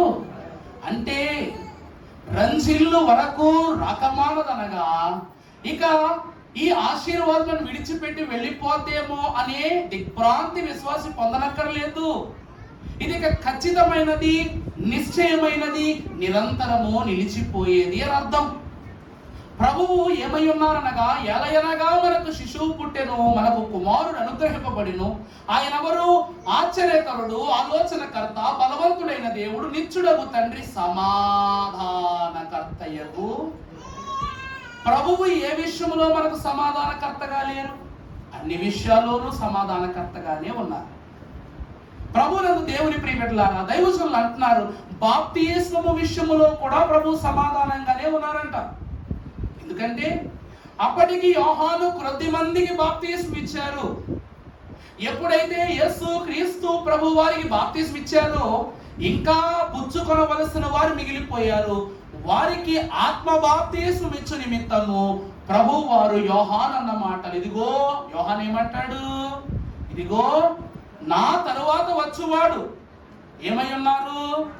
ఆయన మహోన్నతుడు, దేవుని కుమారుడై ఉన్నారు గనుక ఆయన చెప్పులను మొయ్యుటకు సైతము నేనేం కాను, యోగ్యుడను కానంటాడు ఆయన. కారణం ఏమిటంటే నేను ఇప్పుడు ఇస్తున్న బాప్తిజం తాత్కాలికం. ఎప్పుడు ప్రభువు బాప్తిజం ఇచ్చారో ఇంకా మిగిలిపోయిన వారు అనుకుంటున్నారంట. అంటే ఇక యోహాను మనకు బాప్తిజం ఇవ్వడా అని అంటే, అటు లోక బాప్తిస్మమునకు ఇటు పరలోక బాప్తిస్మమునకు ప్రభువు బాప్తిస్మము పొందుకుని ఏమిచ్చారంట? సమాధానమునిచ్చారంట. ఇదిగో 2 బాప్తిస్మాలు ఉండబోతున్నాయని. ఆ బాప్తిస్మం అవ్వగానే ఆ కాలంలో తండ్రి స్వరం వచ్చింది, పరలోకంలో పౌరము కూడా దిగి వచ్చింది. ప్రత్యక్షత నిమిత్తము పౌరము, పరిపూర్ణత నిమిత్తము స్వరం వచ్చి ఆనాడు తండ్రి పరిశుద్ధాత్మలు కూడా ప్రభు ఏమై ఉన్నారు? సమాధాన పరుస్తూ ఆయన మధ్యవర్తిగా నిలబడ్డారు. శిలువ మరణములో కూడా అటు భూమి మీద కాదు, అటు ఆకాశం మధ్యలో కాదు, ఎక్కడున్నారంట? కొండ మీద. ఇటు భూమికి ఆకాశమునకు మధ్య ఆయన వేలాడుతూ ఉన్నారట. ప్రభువు కాలం నేలకు తాకిందా చెప్పండి? శిలువ మీద నేలకు తాకలేదు. ఆయన ఎలా ఉన్నారంట? ఆకాశమునకు భూమికి మధ్యలో ఉన్నారట. అలాగనే ఇటు రక్షింపబడిన దొంగకు అటు రక్షింపబడబోవు దొంగకు మధ్యలో సమాధానం ఇస్తున్నారన్నమాట. ప్రభునందు ప్రియబిడ్డలారా, అందుకే ఈయన ఎవరనగా సమాధాన కర్తయగు అధిపతి. అంత మాత్రమే కాక పరిశుద్ధ గ్రంథములో కూడా తండ్రి పాఠము, కుమారుని పాఠం, పరిశుద్ధాత్మ పాఠం చదువుకుంటాం. కుమారుని పాఠము తండ్రి పాఠానికి, పరిశుద్ధాత్మ పాఠానికి ఏమై ఉన్నది? మధ్య భాగమై ఉన్నది. ప్రభునందు ప్రియబిడ్డలారా, అందుకే ఈ నక్షత్రము కూడా సూర్య చంద్రులకు మధ్య ఏమిచ్చింది? సమాధానాన్ని ఇచ్చింది అనమాట. మీరు గొడవ పడొద్దు, మీరు చూపలేని దారిని నేను చూపిస్తాను, మీరు చూపించలేరంటున్న ప్రభు జాడను నేను చూపిస్తానని సమాధాన పరిచిద్దట. ప్రభునందు ప్రియబిడ్డలారా, ఒక ముక్కుసూటి ప్రశ్న అడుగుతాను. ఈరోజు క్రిస్మస్ పండగ కదా, ప్రభువు పుట్టారని మీకు తెలిసింది కదా. ఎందుకంటే 25వ తారీఖు అనొద్దు దయచేసి. ఎందుకంటే విశ్వాసి ప్రభువులో పుట్టేంత వరకు ప్రభువుని హృదయములో పుడుతూనే ఉంటారన్నారు. అందువలన ప్రతినిత్యము క్రిస్మసే. అందుకే ఇదేమిటంట, ఇదే క్రిస్మస్ అంట. పల్లె యందు క్రిస్మస్, పట్టణమందు క్రిస్మస్, దేశమంతా క్రిస్మస్, లోకమంతా క్రిస్మస్. ఇది అక్కడ క్రిస్మస్, ఇక్కడ క్రిస్మస్ కాదు, అన్ని చోట్ల ఉండే క్రిస్మసే అన్నారు. కాబట్టి ఇప్పుడు ప్రభువు జన్మదినము, జీవాహారమై ఉన్న జీవ రొట్టె ఉన్న ప్రభువును మీరు భుజించడానికి వచ్చారు. కాబట్టి ప్రభు మీరు ఏ బహుమతి తెచ్చారు? కానుక తెచ్చామని అనొద్దు దయచేసి. ప్రభుకి ఏ బహుమతి తెచ్చారు? జ్ఞానుల్లో బంగారం తెచ్చారా? మంచి సెంటు బాటిల్ ఏమైనా తెచ్చారా? బోళం తెచ్చారా? బట్టలు తెచ్చారా? ఫలాలు తెచ్చారా? పూలు తెచ్చారా? భారతి గారు, మీరు ధనులు, పొద్దున్నే మీరు పలహారం తెచ్చేశారు ప్రభు విషయంలో. మీరు ప్రభువుకు బహుమానం తెచ్చేశారు. మీరు మీ కుటుంబం దేవుడు కామి. మిగిలిన వాళ్ళు ఏం తెచ్చారు? అయ్యగారు నేను దశమాన్ని తెచ్చా, కానుక తెచ్చా, ఈ కాదు. ప్రభువుకు మీరే కానుక తెచ్చారు. పరలోకమంతా కానుక ఇచ్చేసిందంట. ఎలా తెలుసా? కుమారుణ్ణి ఈ భూమికి అనుగ్రహించి తండ్రి తన కుమారుణ్ణి కానుకగా ఇచ్చేశారు. మొదటి బహుమానం పూర్తయిపోయింది. ఇది తెలిసిన వెంటనే ఆకాశము రక్షకుడు పుడుతున్నాడు అనగానే తన దగ్గర ఉన్న కోటాను కోట్ల చుక్కలలో నుండి ఒక తూర్పు చుక్కను కానుకగా ఇచ్చి ప్రపంచానికి జాడ చూపించిందట. అప్పుడు ఈ విషయం తెలిసిన భూమి వెనువెంటని తనకున్నటువంటి ఎన్నో గొప్ప గొప్ప గ్రామాలను వెతికి వెతికి వెతికి వెతికి యోదయ బెత్లెహేమును భూమి కానుకగా ఇచ్చిందని. ఎందుకంటే యోదయ బెత్లెహేమ, నువ్వు యోధా ప్రధానులలో ఎంత మాత్రము అల్పమైన దానివి కాదు. అలాంటి గొప్ప గ్రామాన్ని ప్రభువుకు బహుమానంగా ఇచ్చింది భూమి. ఆ బెత్లెహేము పట్టణములో ఉన్న ఏ మనుషులు ప్రభువుకి ఏమి ఇవ్వలేదు, కానీ పశువులైనవి వాటి యొక్క పాకను కానుకగా ఇచ్చాయంట. ఏమిచ్చాయట? ఆ బెత్లెహేము గ్రామము దేన్ని కానుక ఇచ్చింది? పశువుల పాకను కానుకగా ఇచ్చాయంట. మరి ఆ పశువుల పాకలో ఉన్న ఈ గొర్రెలు, ఈ ఆవులు ఏవైతే ఉన్నావో పశువుల తొట్టెను కానుక ఇచ్చాయట. గొర్రెల కాపరులు ఈ శుభవర్తమానమును భూమంతా ప్రచురము చేసి వారు కానుకిచ్చారట ప్రభువుకి. దూతలేమో ఉయ్యాల పాటను సర్వోన్నతమైన స్థలములో దేవునికి మహిమానికి ఇష్టమైన మనుషులకు భూమి మీద సమాధానం. అందుకే దేవలోకము నుండి ఉయ్యాలో దేవదూతలు చిరుయ్యాలో. చాలు, వారు ఉయ్యాల పాట కానుకిచ్చారు. జ్ఞానులు మనకు బాగా తెలిసిన విషయమే. మరి మనమేమిద్దాం? మనమేమిద్దాం చెప్పండి. చెప్పమ్మా. ఇనేసవులే, నాకు తెలుసు, చెప్పేశానుగా మన శుక్రవారము. ఏమి కానుకిద్దాం మనం? అమ్మా, ప్రభు కోరుకున్నది ఇద్దాం, ప్రభు అడిగిందే ఇద్దాం. ఏమిటది? హృదయామనిలో తలుపునాట యేసునాథుడు, హృదయామనిలో తలుపునాట యేసునాథుడు, నిలచి సదయుడకు చూడు సకల విధములను, నిలచి సదయుడకు చూడు సకల విధములను. ఏమిటంట?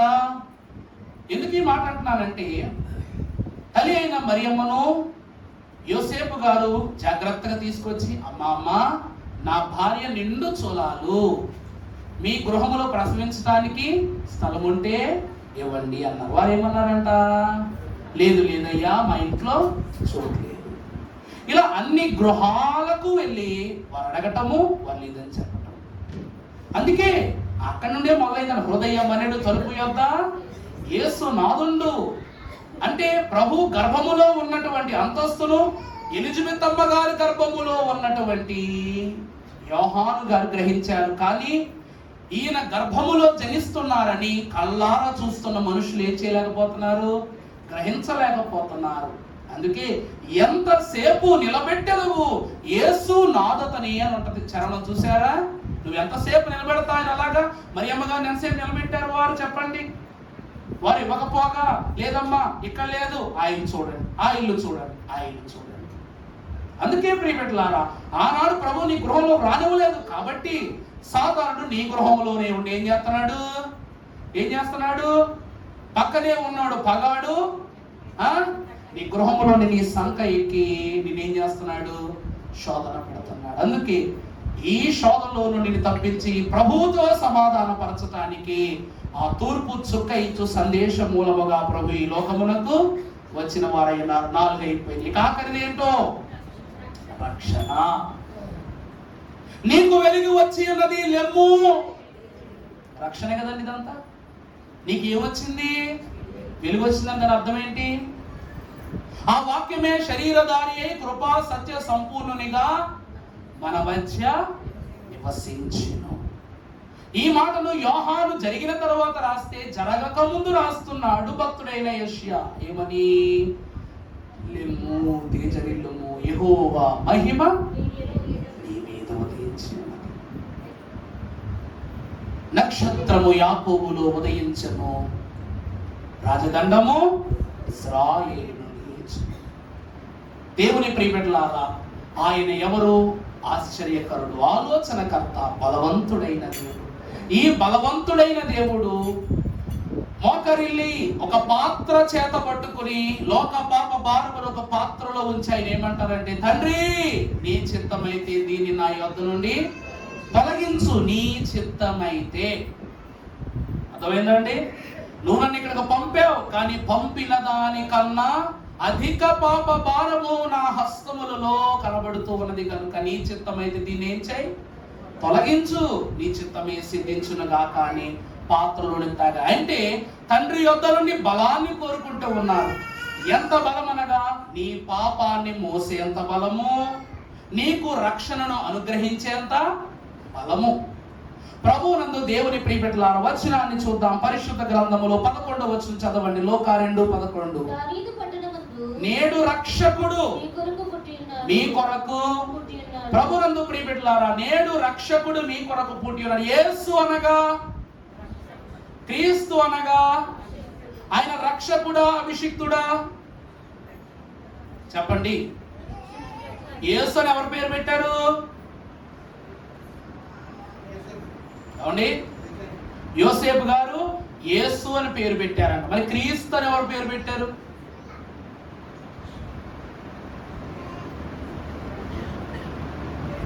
ఎవరో పెట్టడం ఏంటండి? ఆయనే పెట్టాడు. అంతైనా వంక దోత చెప్తుందిగా. దోతే యోసేపుకు ఆయనకి యేసు అని పేరు పెట్టమని చెప్పుంది. అదే దోత ఏమని చెప్తుంది? పొలం దగ్గరకు వచ్చి, నేడు రక్షకుడు మీ కొరకు పుట్టినాడు, ఈయన ప్రభు అయినా యేసు అని పేరు పెట్టమని చెప్పింది. క్రీస్తు అని గొల్లలకు చెప్తుంది. 2 పేర్లు దూత చెప్పినాయే. నా వంక చూస్తారు, అలాగా తినేసిన వాళ్ళే నా వంక చూస్తారట. దేవుని సంగం ఆ వాక్యాన్ని గమనించండి, గ్రహించండి.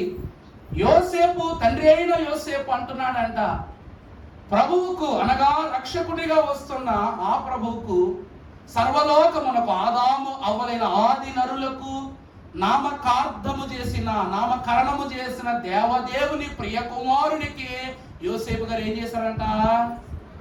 ఏ పేరు చేసి నామకరణం చేశారంట? యేసు అని. అంటే ఆ తల్లి గర్భమున వచ్చువాడు రక్షించువాడు. కానీ గొల్లలైన వారు ఎవరు అనగా ఈ లోకములో విలువ లేనోళ్ళు. గొల్లలంటే ఎవరో? విలువ లేనోళ్ళు. ఎందుకంటే ఆ కాలంలో ప్రతి ఒక్కరి మాటకి విలువ ఉంది. అందుకే మన పిల్లలందరికి ఒక మాట చెప్తాం, నాన్న పులి. కథ తెలుసా మీకు? నాన్న పులి కథ తెలుసా? కొడుకు వస్తాడంట, వచ్చి ఏమని, డాడీ డాడీ పులి అంటాడంట. తీరా అక్కడికి వచ్చేసరికి డాడీ డాడీ పులి గొర్రెల్ని ఎత్తుకుపోతుందని చెప్పాడంట. తీరా వచ్చాడు, ఏమైంది? పులి లేదు. ఈసారి మరలా చెప్పాడు, తండ్రి రాలేదు, పులి వచ్చింది, గొర్రెలన్నింటినీ. అంటే వారిలో వారికే ఏమి లేదు చెప్పండి, ఒక చదునైన ఒక స్థిరమైన మాట పటుస్థం లేదు. అందువలన గొల్లల యొక్క మాట ఏం చేయాలి చెప్పండి, చెప్పండి అమ్మా. గొర్రెల కాపుల మాటలో చెప్పుదంటలేండి, నేను చెప్తా ఒక మాట చెప్తా పోనీ, మీకు అందరూ నా వంక తెల్ల మొక్కలు వేసి చూస్తున్నారు కాబట్టి. దావీదు ఉన్నాడు, మహాభక్తుడైన దావీదు. ఆయన ఎవరో ఏం కాసేవాడు కదా. గొర్రెల దగ్గరికి సింహం వచ్చింది అనమాట. సింహం రాగానే ఎవరికి చెప్పేది లేదు ఇప్పుడు. అందుకు దావీదు ఏం చేశాడు, తన బలమంతా ఉపయోగించి సింహాన్ని చంపాడు, గొర్రెలను కాపాడాడు. పరిగెత్తుకుని వచ్చి నాన్న దగ్గరికి వచ్చి, డాడీ డాడీ డాడీ నేనేం చేశా, సింహాన్ని చంపాను. నమ్మాడా? అన్నం నమ్మారా? పోరా పిచ్చోడు, అన్నం ఎంత ఉన్నావు, సింహం ఎంత ఉండదు, పోరా పో. ఎవరికేం చెప్పి ఫ్రెండ్స్కి ఎవరికేం చెప్పి. ఒక గొర్రెల కాపరి మాట, ఒక గొర్రెల కాపరి కొడుకు మాట తండ్రి నమ్మట్లా. మరి లోకం ఎలా నమ్ముద్ది రక్షకుడు పుట్టాడనే మాటలు చెప్తే?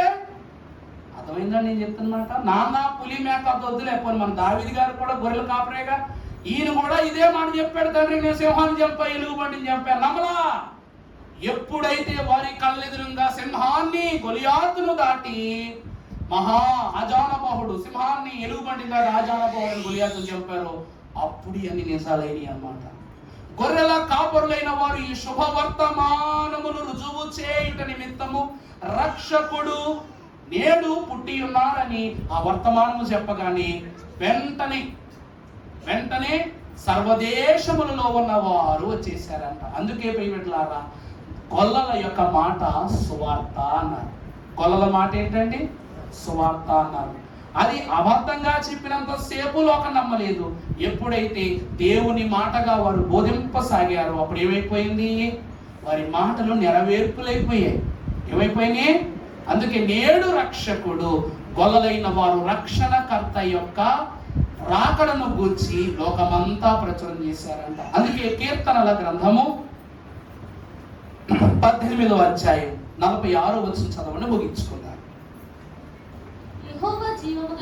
యెహోవా జీవము గలవాడు, నా ఆశ్రయదుర్గమైన వాడు, స్తోత్రార్హుడు, నా రక్షణకర్త అయిన దేవుడు బహుగా స్తుతి నొందును గాక. ఆయన నా నిమిత్తము ప్రతిదండన చేయు దేవుడు. చూసారా ఆయన ఎవరు? యేసు అనగా రక్షకుడు. అక్కడ చదివిన మాటలో ఏమనుంది? జనముల్ని ఏం చేస్తాడు? లోపలి చేస్తాడు దేవుడు. ఆయన నా శత్రువులను నా శత్రువుల చేతిలో నుండి నన్ను విడిపించును. నా మీదకు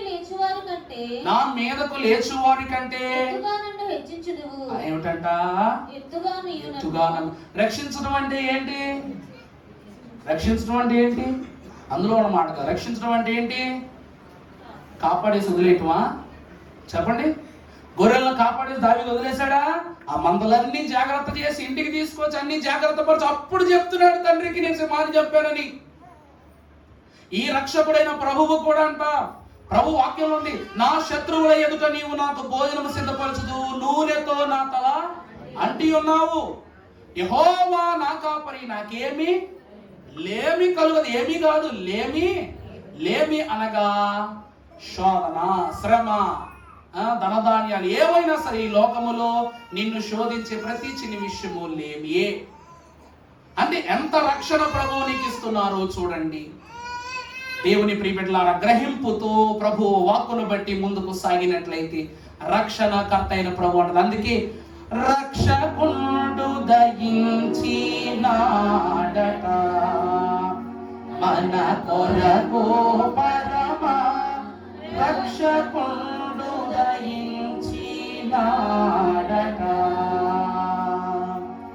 రక్షకుండు దయించినాడు రారెగొల్లా గోయాలారా. రక్షకుండు దయించినాడు రారెగొల్లా గోయాలారా. రక్షణము నా గోయివా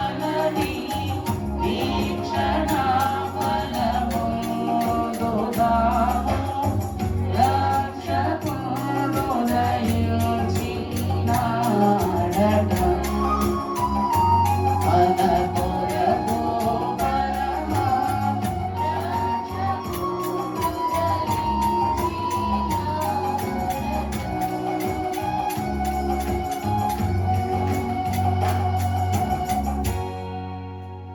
ప్రియమిత్రులారా, ఈ పాటలోనే ఉంది. ఈ మాట గొల్లలే స్వయంగా రాశారు. గొల్ల నిమిత్తమే రాయబడిన పాట ఇది. ఈ మాట అంతా ఎవరు చెప్పారు చెప్పండి? రక్షకుడు దయించినాడట మన కొరకు పరమ రక్షకుడు. అందుకే ఆ తర్వాత ఫస్ట్ చరణంలోనే ఉంటుంది ఏమని? దావీదు వంశమందు ధన్యుడు జన్మించినాడు, దావీదు వంశమందు ధన్యుడు జన్మించినాడు,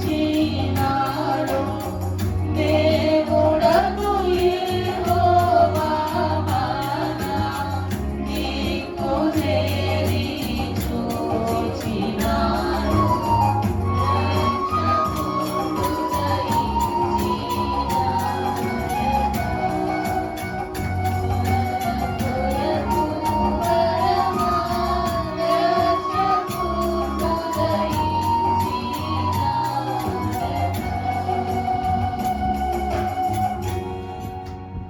మరి దావీదెవరు? మరి దావీదు వంశమందు ధన్యుడు జన్మించినట్టు. మరి దావీదెవరు? గొల్లలవాడేగా, యూదుడే. కానీ ఏం చేసేవాడు? గొర్రెలు కాసుకునేవాడు. మనలాంటి ఒక గొర్రెల కాపరి వంశములో, అనగా ఒక గొర్రెల కాపరిగా బ్రతికిన మహా గొప్పవాడైన దావీదు వంశములు ఎవరు పుట్టారంట? మనలను కాపరిగా కాయటానికి ఒక ధన్యుడు పుట్టాడంట. ఆయన ఎవరో కాదు, దేవుడగు యెహోవా మన దిక్కు చూచి, చెప్పండి, దిక్కు చూచి చేరినాడు. ప్రభునందు ప్రియులారా, గొల్లల మాట ఆనాటితో వేద వాక్కైపోయింది. ఈరోజు గొల్లలు లేనిదే క్రిస్మస్ లేదు. గొల్లలు లేనిది ఏమి లేదండి. గొల్ల బోయాలు వచ్చి ఉయ్యాలో గొప్పగా మురిసిరు ఉయ్యాలు. వారి యొక్క మురుపు ఎలా ఉందంటే, దూతలు సరిపోలేదట, జ్ఞానులు సరిపోలేదట, సర్వ సృష్టి సరిపోలేదట, అంత మురిసిపోయారంట వాళ్ళు. ఎందుకంటే వారి యొద్దకే వెలుగు వచ్చింది కాబట్టి. తొలి వెలుగును దేవుడు వారికే ఇచ్చాడు. మొదటిగా గాబ్రియేలు దూత తల్లిని చేరుకుంది, తల్లిని మరియను చేరుకుంది. జన్మ తరువాత గాబ్రియేలు దూత తొలిగా చేరుకుంది ఎవరి దగ్గరికి? వాళ్ళ దగ్గరికి. అందుకే నక్షత్రము యొక్క దిశలో ఉన్న వారులారా, నక్షత్రము వెలుగు అనుసరిస్తున్న వారులారా, నిన్న గమ్మత్తు ఏమిటంటే చేతులు సొమ్ము లేదు. స్టార్ పెడదామా వద్దా అని సంకోచం. గత వారం చెప్పాను, ఎంతమంది ఇచ్చారు చేతులు ఎత్తండి. ఎంతమంది ఇచ్చారు? సంతోషించండి. మరి మన దగ్గర పెడదామంటే నా దగ్గర కూడా నువ్వు నిజంగా నువ్వు. కారణం ఏమిటంటే తగు పనులు జరుగుతున్నాయి కాబట్టి, అలా కొన్ని ప్రాంతాలు తిరగవలసి వచ్చింది కాబట్టి, అన్ని రకాలుగా అన్ని దాటి పండగ చెయ్యాలి. మొత్తం ఈయనే పండిస్తాడు అనుకుంటుంది. పండగ చెయ్యాలి. ఆ పండగ అవగా మరలా సభల ఏర్పాటు, మహోత్సవాలు, వరుస పెట్టి ఏమున్నాయి మనకు? ఈ నెల పండుగ, వచ్చే నెల మహోత్సవాలు, ఆ వచ్చే నెల సభలు, దాని తర్వాత సిలువు ధ్యానాలు అయిపోయి అన్ని ఇష్టం పండుగ. ఇంకా ఏ నెల మనకేం లేదు, ఖాళీ లేదు. ఖర్చుతో కూడుకున్న పని. అందువలన సర్లే కార్యక్రమము దిగ్విజయంగా జరిగితే చాలనుకుని చేద్దాంలే పెడదాంలు అంటూనే ఇంక దాన్ని మర్చిపోయాం. కానీ సంఘ పెద్దలు, యూత్ వారు, ఇది అసలు ప్రభు పుట్టారని తెలిసిందే నక్షత్రం వల్ల కదా అన్నయ్య అన్నారు. వాళ్ళు నాకు బోధ చేశారు. మరణాత చెప్తున్నారంటే ఏంటి అనుకున్నాను. కానీ మన యవనస్తులు వామ్మో, వాళ్ళు నిజంగానే ఎవరు చెప్పండి, అపర మేధావులు. వాళ్ళు ఏమన్నారు? అన్నయ్య రేపు నువ్వు నక్షత్రం గురించి వాక్యం చెప్పవా? నువ్వు రేపు నక్షత్రం గురించి అందరికీ ఉపదేశం అందించవా? మరి ఆ స్టార్యాక లేనప్పుడు నువ్వు చెప్పే ఉపయోగం ఉంది అన్నారు. ఆ మాటను బట్టి వాళ్ళు అన్నారో లేదో సంఘ పెద్ద గారు, రాజు గారు ఫోన్ చేసి అన్నారు. మరి ఏం ఆలోచించారని అన్నారు. అటు వారి మాట, ఇటు వీరి మాట, ఇక ప్రభువే నిర్ణయించారు అనుకున్నాం. 3 రోజులు 4 రోజులు కూర్చుంటే కాని పని రాత్రికి రాత్రే సొమ్ము జాగ్రత్తగా కూడబెట్టి అక్కడ ఇక్కడ అడిగి కూడబెట్టి ఏం చేసాం? అది దారిలో అవుతారని చూశారు కదమ్మా. ఏ ఫ్లెక్స్ వాడు గంటలో వేసిస్తా ఉండవు. దేవుడి కార్యం తక్కువని వేసిచ్చాడు. పిల్లలని లేదు, సండే స్కూల్ పిల్లలని లేదు, పెద్దోళ్ళని లేదు. బొంతలు తవ్వటం, బ్యానర్ రెడీ చేయటం, రాత్రంతా అంటించి ధ్యానానికి వచ్చారు. చూడండి, 4 గంటల ధ్యానానికి వచ్చారు మీరు. 10 నిమిషాల ముందు అక్కడ సలిమంట వేసుకుంటున్నారు. వాళ్ళు అప్పుడే పూర్తయింది. అది వాళ్ళు లైట్ ఆన్ చేశారు. నేను ఇలా వచ్చానన్నమాట, టర్నింగ్ తిరిగి వచ్చా, అప్పుడే పెట్టారనమాట. వాళ్ళ ఎయిమ్ ఒక్కటే, గోల్ ఒక్కటే ఏంటంటే మన వాళ్ళు ధ్యానానికి వచ్చేలోపు అక్కడ ఏం కనబడుకోవాలి? స్టార్ కనబడుకోవాలి. మరి ఎంత ధన్యత దేవుడు క్రియాపూర్వకంగా జరిగిస్తున్నారంటే ఈ నక్షత్రములో ఎంత ధన్యత నిక్షిప్తమయ్యిందో చూశారా? ప్రతి ఒక్కరూ సూర్యుని వెలుగుతో నిద్ర లేవాలని కోరుకుంటే ఈ క్రిస్మస్ మాసములో దేవుని సంఘము, మన సంఘము ఏ చుక్కతో అనగా తూర్పు చుక్కతో ఆయన సన్నిధిలోనికి వచ్చి మొట్టమొదట స్టార్ దర్శనం అయిన తర్వాత ఆలయంలోకి వచ్చి ధ్యాన క్రమం జరిగించుకుని అంత గొప్ప కృప చూపించారు. అందుకే ప్రియమిత్రులారా, నక్షత్రములో మీరు చూస్తే వెలుగున్నది. మరి ఆ స్టార్ వెలుగుతున్నప్పుడు మీకు కనీసం దారి కనబడి ఉంటుంది కదా. కనబడిందా లేదా? దారి కనబడింది.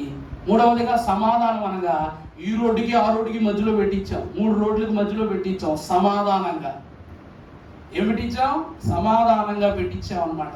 ఆ నక్షత్రము రక్షణకు సూచన కనుక సూచన ఉన్న దేవదేవుని యొక్క పలుకుల చేత, బిడల యొక్క పనితనము చేత, సహకారము చేత ఘనంగా ఏర్పాటు చేశాం. అందుకే బాలలే బోధించిన దైవజనులు అన్నారు. ఎందుకో తెలుసా? అయ్యా, రానున్న కాలంలో మిషన్ ఎలా ఉంటదంటే, మీకెందుకయ్యా, మీకెందుకు, మీ పిల్లలే జరిగిస్తారు. మీరేంటయ్యా, మీ బిడ్డలే, చెప్పండమ్మా, మీ బిడ్డలే గొప్ప సేవ చేస్తారు, మీకన్నా గొప్ప సేవ చేస్తారు అన్నారంట. మీరు ఎంత గొప్ప సేవ చేశారో మేము చూడలేదు, కానీ మీరు మీ బిడ్డలు చేస్తున్న సేవ మీకన్నా గొప్పగా ఉన్నదన్నది మీరు చేసిన దానికి సమానం చేసుకుని సరిపోద్ది. ఇంత గొప్ప బిడ్డలు కలిగిన మీరు, ఇంత గొప్ప అనుగుణ్యత సహవాసము కలిగిన యూత్ వారు కలిగి ఉండటం, సహకారులైన పెద్దలు కలిగి ఉండటం దేవుడిచ్చిన భాగ్యము కనుక ఈ నక్షత్ర కాంతి మీ బిడల యొక్క జీవితాలలో తూర్పు చుక్క సమస్తములకు వెలుగైనట్లు రక్షణ సూచన చూపించిన దేవదేవుడి మీ బిడల భవిష్యత్తులకు కూడా గొప్ప మార్గమును సరళము చేసి దీవించును గాక. పరిశుద్ధుడా స్తోత్రములు. ఈ క్రొత్త మాటలు మీరే మాలో ఫలింపచేయండి. దర్శన వరమును, పరమ భాగ్య వరములను దయచేయు. నీ ఆత్మీయ నక్షత్రము యొక్క అంతస్తులో ఈ అరుణోదయ నక్షత్రము యొక్క కాంతిని చూచి స్పృశించి నీ సన్నిధాన సహవాసములకు వచ్చిన బిడ్డలందరికీ ఆత్మ ఫలములను అనుగ్రహించుమని నక్షత్రములో ఉన్న 5 కోణములకు కలిగిన 5 ఆశీర్వాదాలను ప్రతి ఒక్కరిని పేరిట పంచిపెట్టి నీవే వాళ్ళందరినీ ఆత్మీయ వరములతో వర్ధిల్ల చేయమని మా నిమిత్తము మహిమ బాలునిగా దిగివచ్చి నక్షత్రపు వెలుగులో ముసి నవ్వులు నవ్వి ఆ చిరునవ్వుతో మా హృదయములో నిలిచిపోయిన యేసు నామమున వేడుకొనుచున్నాము తండ్రి, ఆమేన్.